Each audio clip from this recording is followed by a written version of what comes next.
Let's go. Meron tayong walk-in sa aming house shop ng araw na to. Ayan yung hair ni Madam, sobrang dry. Dry na nga yung buhok ni Madam, nilagay na hair is dry. So, si Madam talaga ay isang loyal client namin. As you can see, makikita nyo makakapal yung strand na nilagay. Sobrang kapal at yung tali na nilagay ay sobrang nipis. So, as you can see, wala pang isang buwan, yung hair niya ay katakot-takot na. Mukha siyang manok pang sabong. At yung mga tali, nakakalungkot, ay hindi marunong na gumawa. Kasi naging palakol talaga yung mga thread.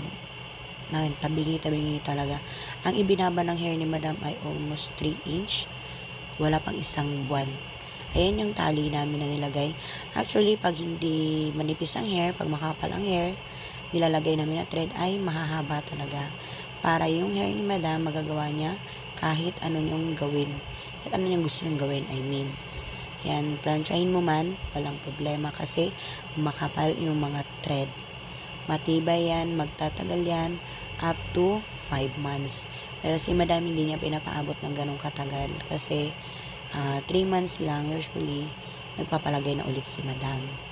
Ayan, nagpapapalit siya ng hair kasi gusto niya fresh pa rin. Siguro 2 years more than na kaming nagagawa ng hair ni Madam magkasama. Kaya bumabalik at bumabalik talaga siya sa amin. Tatlong hairstylist na siya. Sa amin pa rin siya bagsak. Ayan, yung hair ni Madam nung matapos na, nag-send siya ng video.